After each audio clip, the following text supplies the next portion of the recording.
This is James Corbett of CorbettReport.com. And this is James Evan Pilato of Monarchy.com, and we both welcome you back yet again to NewWorldNextWeek.com. Of course, James and I have both taken a little bit of time off this summer, but the summer is over. It's now September 8th, and we are back on New World Next Week. And again, thanks to ParadigmShift.tv, who help rebroadcast these shows, and to all of you people who have blogs, websites, Facebook pages, any of those things that we can kind of use organically to spread this kind of information. James, we are, of course, now just 4 mere days away from the 10th anniversary of that catalyzing catastrophic event that you and I have both talked about on multiple occasions was our awakening event to the real world events of what has really been going on. And once you discover the truth and the questions about 9/11, that sends you to reading about and learning about the food and the media and the money and all of those things. So, James, I think, again, we know it's not all about 9/11 anymore, but we want to focus exclusively on anniversary-related events on this episode of New World Next Week. So, briefly, from the Associated Press, our first story, FBI DHS warn of small plane terror attacks ahead of 9/11 anniversary. Oh, threats, I should say. The FBI and Homeland Security have issued a nationwide warning about al-Qaeda threats to small airplanes just days before the anniversary of the 2001 terrorist attacks. Authorities say there is no specific or credible terrorist threat for the 10-year anniversary of the attacks on the World Trade Center and Pentagon, but they've stepped up security across America as a precaution. According to a 5-page law enforcement bulletin issued last Friday, September 2nd, as recently as early this year, al-Qaeda was considering ways to attack airplanes. The alert, issued ahead of the summer's last busy travel weekend before Labor Day here in the States, said terrorists have considered renting private planes and loading them with explosives. James, I couldn't find a copy of this mythical 5-page bulletin, but I do have a link to the head of the Stasi. That would be Napolitano. But before I tie in some of the other related flashback and contextual kind of information, what's your take on this first story?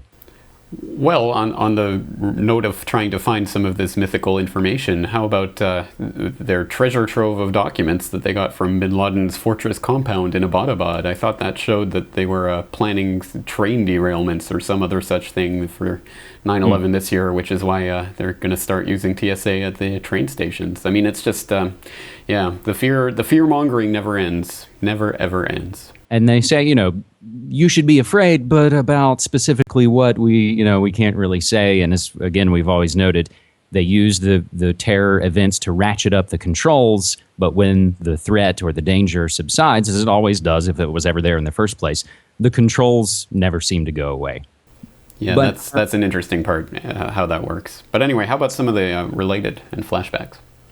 I don't know if folks may recall this, but we'll provide the flashback link to MediaMonarchy.com, and I also have some videos and a ton of articles related to this. In 2009, on the 9/11 anniversary, Coast Guard drill causes 9/11 anniversary panic. This was a military drill going on just across the Potomac from where Obama was doing his first 9/11 anniversary events, I believe, near the Pentagon. This coming just a few months after their Air Force One fiasco, where they painted up jets to look like Air Force One for a photo opportunity and flew them near buildings in downtown Manhattan. So there are many, I think, plane into building kind of events that seem to cluster around certain dates, and that has been gone over by the book Copycat Effect by Lauren Coleman. Not even a conspiratorial angle, but tying in and looking at the dates of these stories of all the kind of planes into buildings. So we see the precedents are there, James. So the threataganda, wouldn't work if there wasn't that little bit of reality to it that does, scare people.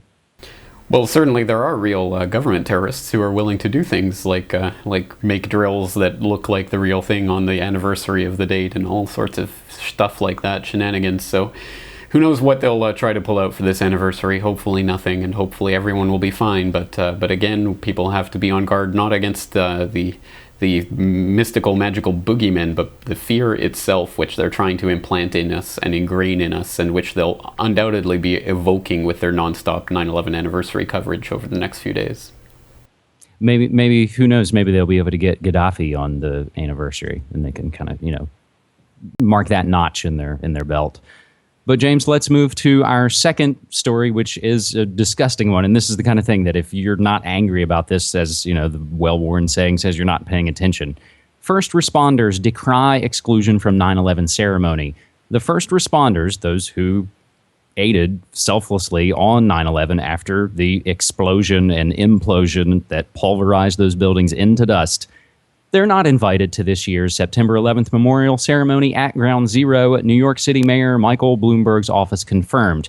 It's a painful insult for many of the approximately 3,000 men and women who risked their lives, limbs, and lungs on that monumental day, puncturing another hole in a still searing wound. In the statement, Bloomberg spokesman Andrew Brent said the commemoration ceremony is for the victims' families. Quote, while we are again focused on accommodating victims' family members, given the space constraints, we're working to find a way to recognize and honor first responders, end quote. And they'll probably give them maybe some other day, some other location kind of event. John Fiel and so many other folks who are first responders who have been fighting the good fight for now 10 years for just that little bit of respect to take care of these guys. More on this story and more on the petitions to generate interest and to gain admittance for so many of the first responders.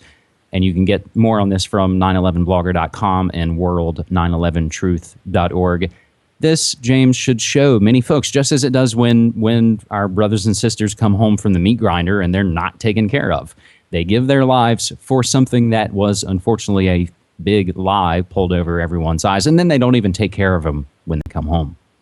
Absolutely appalling, isn't it? I mean, no matter what you think about 9/11 or what happened on 9/11, everyone knows that the real heroes were the people rushing into those buildings to try to help others, and the people who lost their lives and the people who lost their co-workers and their comrades in those buildings, who were really selflessly giving of themselves to go onto that pile and to try to get people out of there. I mean, just the most brave and heroic people you can think of, and to treat them like human garbage, and to keep them away from anniversary events, and to deny them health care, and to basically lie to them from day one with the air quality at Ground Zero. It's absolutely appalling and disgusting. And is it any wonder that people do question their governments when their governments treat their people like garbage like that, just human resources to use in whatever manner they want and to discard when they need to do it?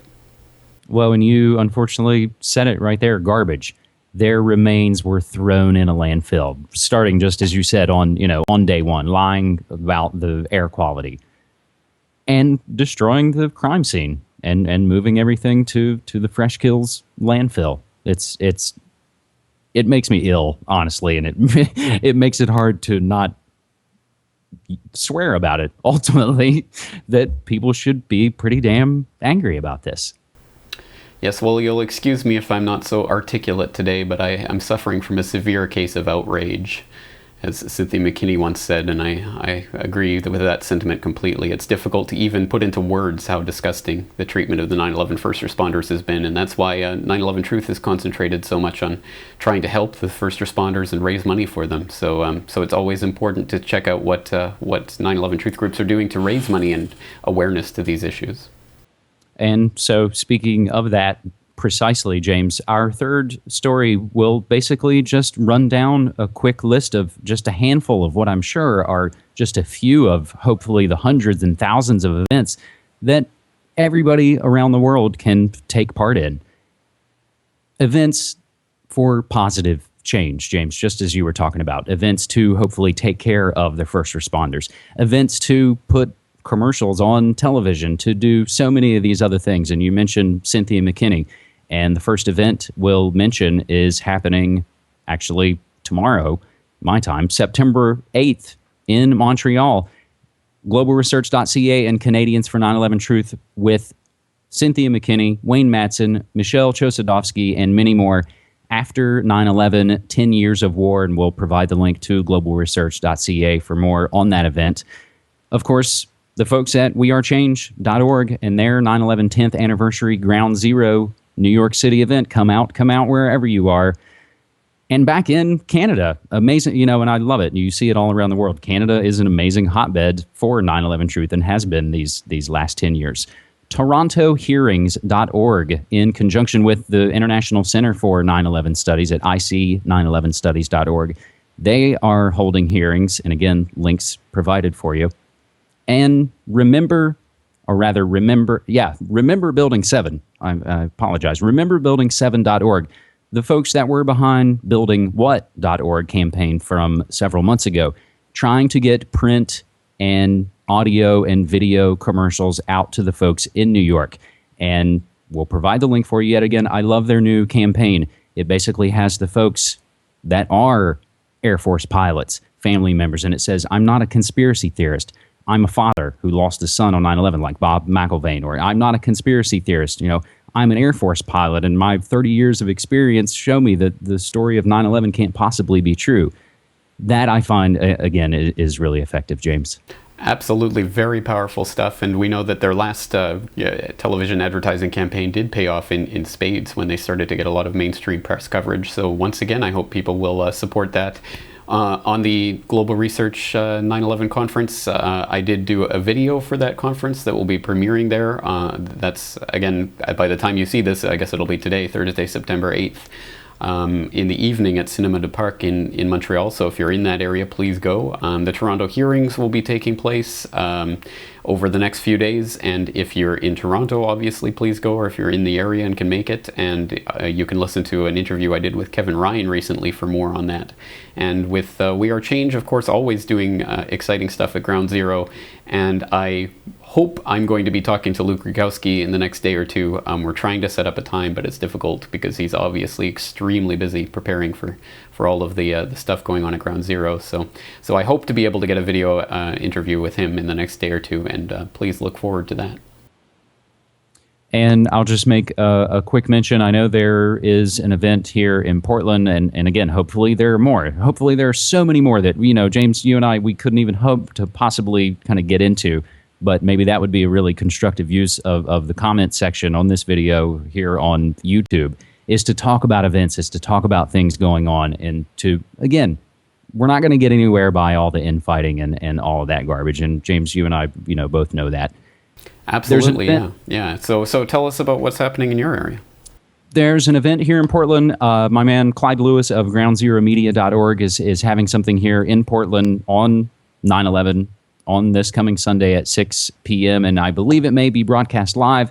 And I believe I may have some kind of part of it. But ultimately, I'll just have to say, check out my upcoming show this Friday. And I'll have hopefully more details for you on MediaMonarchy.com. All right, everybody, tune into Media Monarchy and subscribe to the Corbett Report. And that's it for us this week. So, James, good to be back, and I'm looking forward to it again next week. It is very good to be back, and I appreciate it. And James, being away, being on the hiatus, visiting family, and still seeing the amazing work you're doing. I love being able to come back to this, and and I find it really amazing to be a part of this. So, thank you. Right back at you, kid. Take care. You too.